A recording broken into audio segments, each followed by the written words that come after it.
Well, good morning, folks.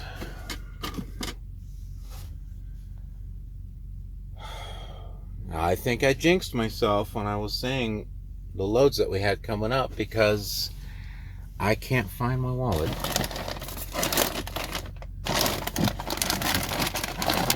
And if I can't find my wallet, I'm not going to be able to drive because it's got my license in it.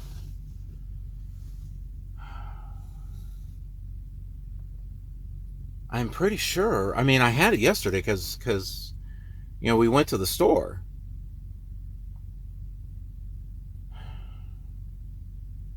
And I'm pretty sure that I had it when I got here because I had taken the keys out of my pocket, the small keys. I've got the little keys out of my pocket. I had to have taken my wallet out with it, but it's not sitting up here at the dash like I thought I put it up there. Doors were locked, so it's not like anyone came in here and took it.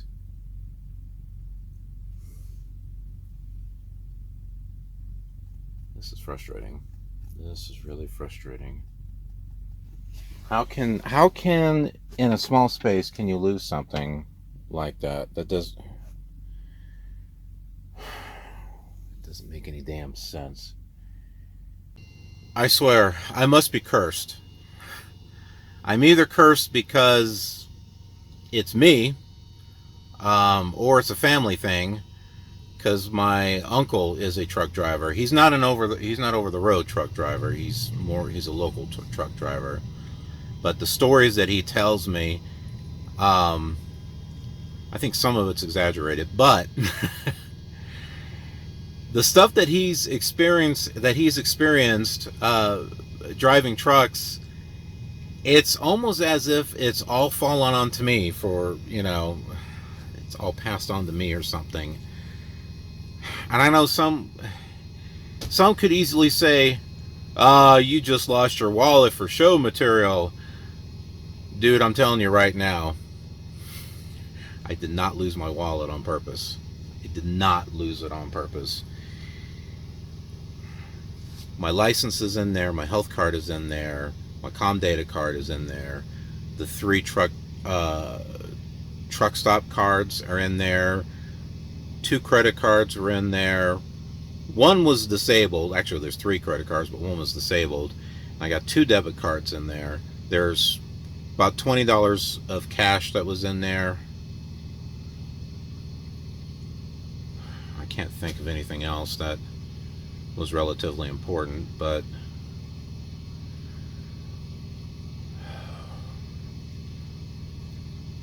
it also seems like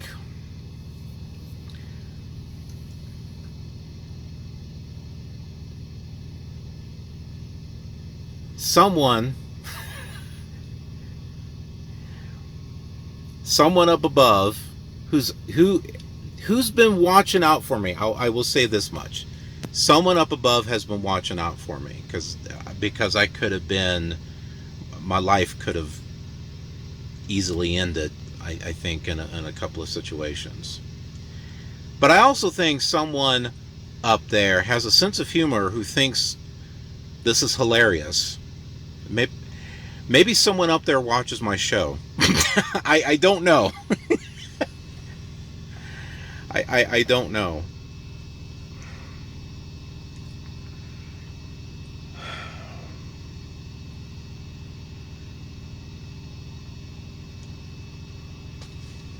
Well, my driver later said, we can get you to Albuquerque.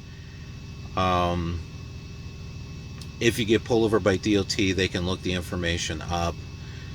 They have a copy of your license because you give them a photocopy of it. Also, obviously, they have the health card. They can issue a new com data card. Obviously, I'm going to have to call the banks and cancel all the stuff. And thank goodness, I actually memorized my driver's license number. I did that so I could easily punch it in when getting fuel. I memorized it. So if I were to get pulled over, I can easily tell the officer, here's my driver's license number. So, but I guess if losing someone's wallet was going to happen to anyone, I guess it, with me doing this show, I guess it's good that happened to me, because one of you folks out there may lose your wallet and wonder, okay, what the hell do I do? Well, I guess we're going to find out. Sometimes I find things when I clean. So I pulled out my dustbuster, and I'm going to vacuum up here. And I had just got done putting all this stuff up there. And I know you're probably thinking, it's probably sitting there somewhere. That's going to be my next look. It wasn't there when this morning. Obviously, it wasn't all sitting here when I was sleeping, right? So, I don't know. It's got to be down here. It's not going to be up there. My doors were locked, too. So, and see, and the other thing, too, is I keep my keys. I have both my truck keys that have, like, my house keys and everything on there. Plus, I have my spare key that has my enforcer lock key on it. Both of those were in my pocket. Both of them are sitting over here. Now, my wallet is a little, not bulky, but, you know, it's got a little bit of weight to it, and I always keep it in my front pocket. So, if I had lost it at the store, like I set it down at the register, I would have known. Unless it fell out of my pocket on the bus. I don't know. So let's see what I can find in here. I know it's not at the truck stop. I know it's not going to be here. I'll ask them what the hell. And then I'll call Walmart. I'll call the transit authority and just see. Cover all your bases, right? Cover all your bases before I start canceling cards and everything. Son of gun. I found it. Get out. Let's take a look. I moved everything up on top here, and I started moving this stuff. These are like external hard drives. Dude, man, you get too much crap in your truck. I got my studio in my truck, all right? Leave me alone. There it is. It fell back here. What? I don't even know what that other thing is. Why is there a spot here? Why is there a hole? Can someone please tell me? What is the purpose of this hole being here? Can someone please explain? Maybe because it's a feature of the International? I don't really know. How come I can't reach that? How come? Ah! Why can't I reach that? I can't get it from... Now everything's falling. Oh, you gotta be kidding me. I'm not that short. Oh, okay, that's not a box. Is it?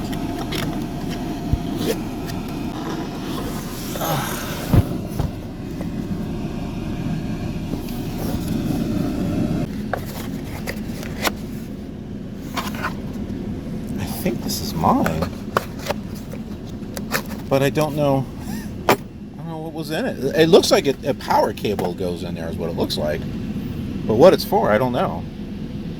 So what have we learned from this experience?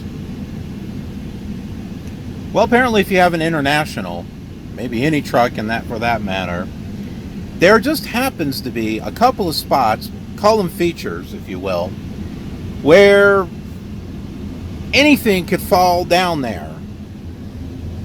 So if you find that you're missing something, that you lost something, just go immediately to your bunk, pull things off, you know, if you're crazy enough to bring your entire house with you, like me, and look over in these little, I don't even know if I should call them cubby holes.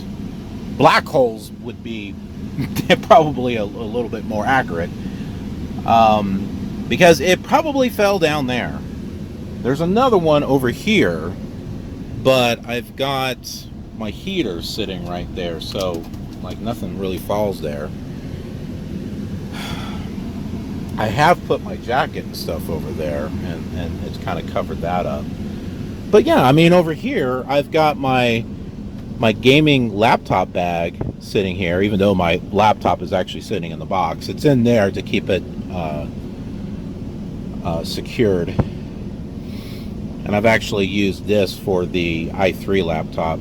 But yeah, you know, I've got that stuff covered. But, you know, I'll set something up here, and something or another, it will slide, and it will wind up somehow getting sucked into the nether through that portal over there. If I'm not careful, there's going to be a ghast or an Enderman or something coming out of that damn hole and getting me. So all right, well, let's do the pre-trip. I gotta tell you, I've been using this little inverter that I got from Walmart. It was only like 30 bucks or something like that. I've been using it quite a bit lately because it's real simple for me to like plug my phone in, because when you turn the vehicle off, the USB ports don't work. The 12 volt obviously works, it's on, but then I can also plug in, like I've got my dustbuster there charging, and it's just easier to get to than trying to get, you know, down underneath the bunk to plug it in, or plug it in on my power strip, which you think the power strip is a great idea, right? And it is, but the thing keeps coming out and getting in the way, tripping over it. I did try to get some Velcro and Velcro down there. Yeah, right, that didn't stay. Maybe I'll try Gorilla Glue, blue, I don't know. But then again, I've tried, you know, my Gorilla Tape and stuff on here for my CB thing, and it still comes off, so. Okay, well, we're heading to Albuquerque, and there's no rush. There's a T call there, but it was already late when given to me. And wouldn't you know, the load that goes to Georgia was canceled by the customer, because of course. So let's do something a little different. Okay, this is where we're at. Now, I've got the Swift facility programmed in here, and it wants us to go this way up to the I-40. But I say, no. Let's do some old-fashioned navigation. I pretty much already know which route I'm going to take, but just for the purposes of the show and everything, I want to pull up the road atlas here. Okay, what did I do? Did I pass it? I passed it. New Mexico, Nebraska, that's not it. New Hampshire, New Jersey, New York. Aha, there it is. Okay. All right, so here we are in Clovis. So all these routes are highlighted. These are all trucking routes. This is the US 60 right here. So what we're going to do is we're going to follow the US 60, and ooh, that's not a truck route. I'm glad I looked this up. I was going to take the 60 all the way over to here. Wow, I'm glad I pulled this up. Okay, so yeah, that's not a truck route. This here is, though. So we can go to Encino and then come straight up to the 40 and then over to Albuquerque. I was going to take the 60 and go all the way across to the I-25 and then up, but we can't. So there we go. So this is why having a trucker's atlas is very, very helpful, because it's real easy just to pull this out, flip to the page, unless you don't know your alphabet, like apparently I didn't to start with, and you can look at the truck routes and say, hey, you know what, I can take this route, etc., etc., and I'll be fine. So yeah. All right, so Encino, what we're going to go ahead and do, I could probably look something up in Vaughn too. I'm going to see if I can find a restaurant or something over here in Encino. That way I can plug it in here, and then I've got this where it will give me turn-by-turn directions, and even though I don't really need that, it's also nice to know how far away I am from something, so I like this. Alright, so let's go ahead and add a... Probably not going to find a truck stop, but no, what the heck. Let's just see if there is one in Encino. And that's not where we want to go. We want to click on that. Different city. Type in Encino. And we want New Mexico. Well, there is not one there. There's one in Moriarty, but there's not one in Encino. What about Vaughn? Let's see if there's one in Vaughn, New Mexico.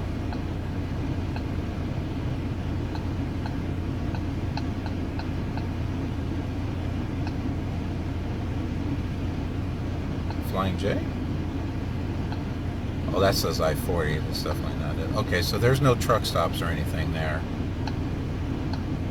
Alright, so let's go over here. We'll look at restaurants. Crazy Cow Cafe. The Moo Cow Barbecue. Don't ask. Don't ask.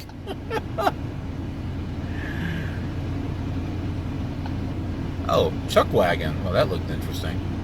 Hold on. Chuck Wagon. Lalo's Cash and Carry. That doesn't sound like a restaurant to me. Does that sound like one to you? Pedro, hey! We can get a burrito from Pedro! Hey! What's up, Pedro? Let's see. I kind of like that Chuck Wagon. Probably can't park next there, but you know. Type in Encino. Let's see what we got here.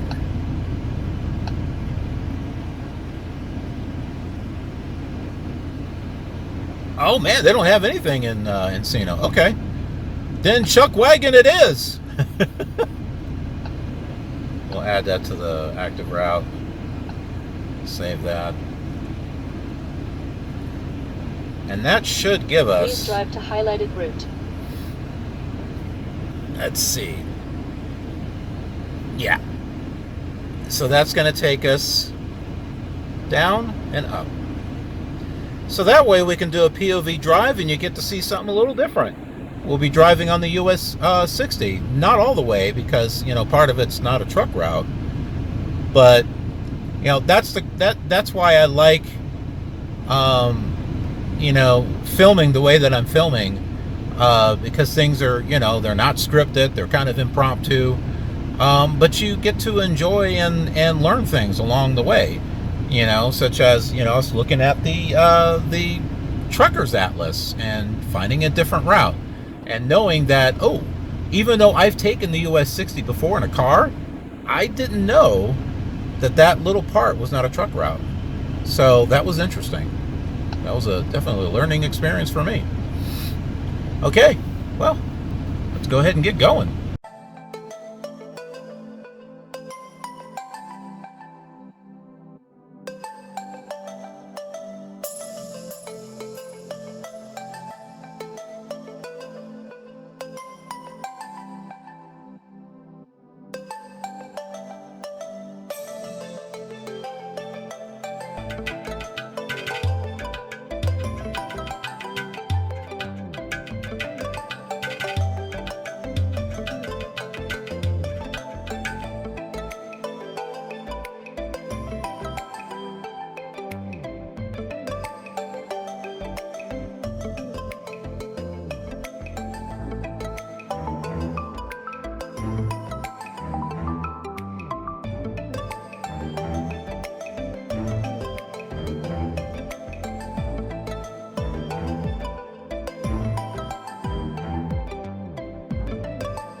We're here, Albuquerque Terminal, Swift Terminal.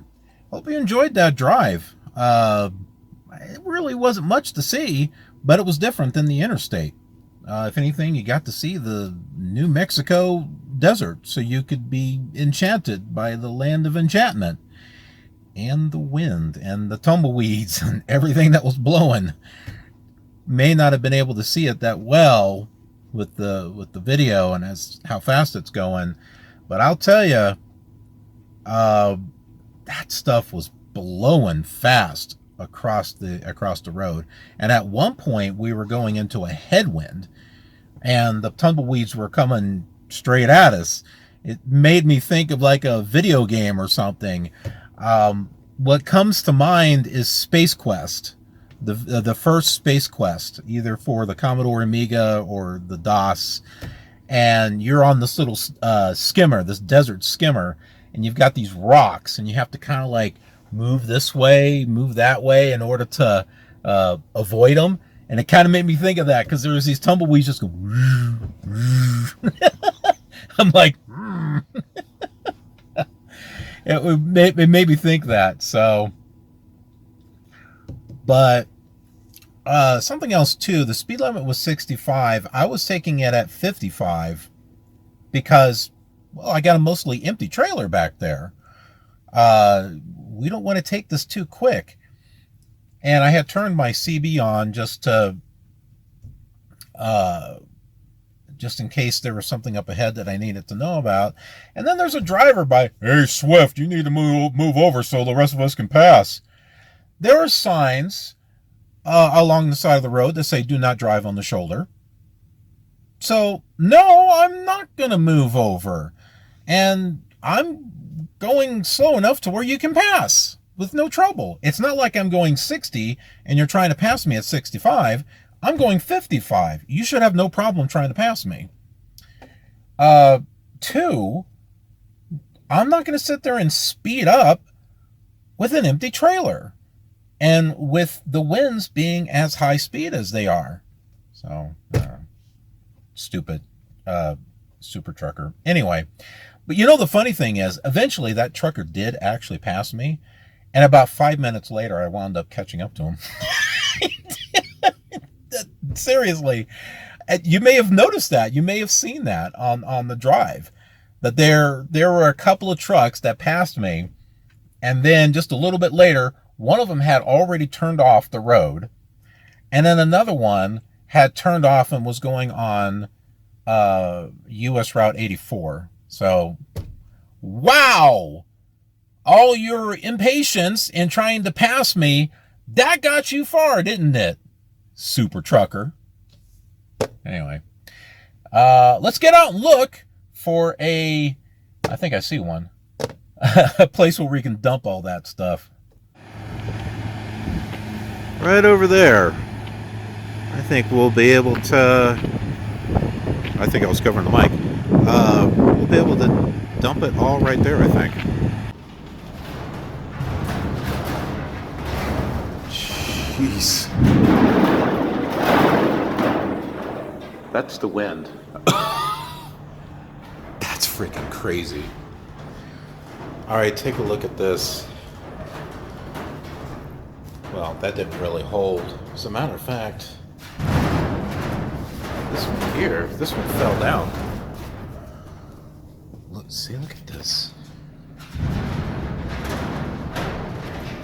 I think this one's mine.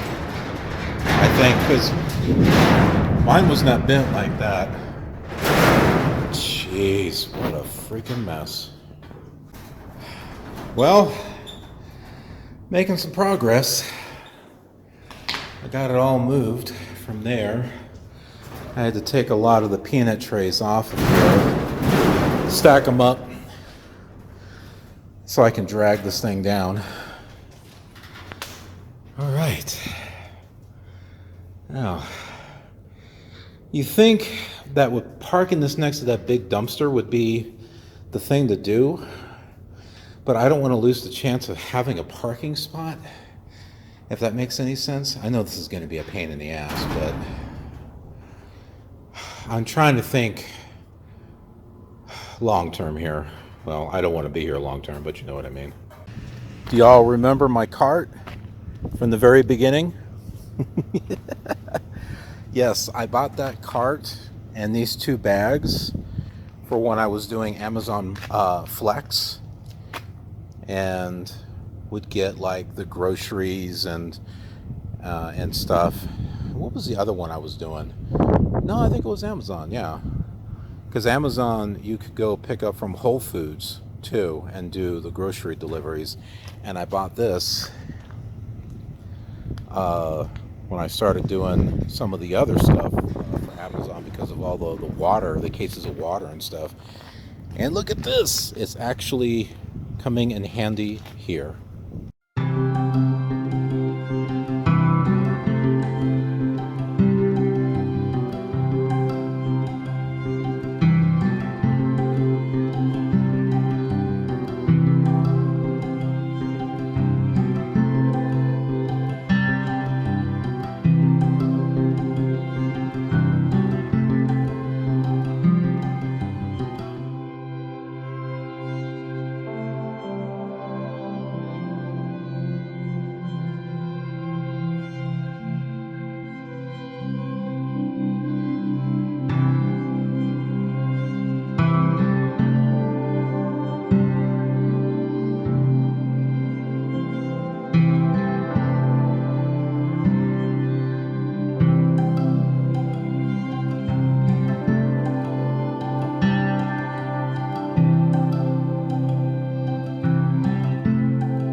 Now that's killer awesome. And it took us 3 hours and 29 minutes, basically about 3.5 hours. $400. I don't think that's too bad. I mean, maybe or maybe not. Could have earned more with miles. I don't know, but you know, at least it was something a little different to do. Just a little change up in things. Plus, I got exercise, right? I don't need to go to the gym because I find ways to exercise as I'm going. Like my mouth, for example, it's got plenty of exercise. Some of you probably already know that. Anyway, if I haven't earned your subscription to the channel, I sure hope I earned it on this episode, because yeah, a lot of work went into this, as you can see, like an actual lot of physical work. Oh my goodness. But hey, you know, it's entertainment at my expense. So hope you enjoyed, and I hope you subscribed. And if you have subscribed, you might want to click that notification bell so you get notified of future content uploaded to the channel. Got a whole bunch of stuff on the channel. Over 2,000 videos and growing. And we're just trying to get our subscription base up as well. Trying to reach number 700. Trying to go beyond that. Let's go for 800. Let's go for 900. Oh, shoot, man. Let's just go for 1,000. And if we go over 1,000, hey, man. What's up? I'd be totally great with that. Let's just keep the ball rolling. Thanks so much for watching. I appreciate it. I'll see you on the next episode. Have a killer awesome day. No, have a killer awesome trucking day.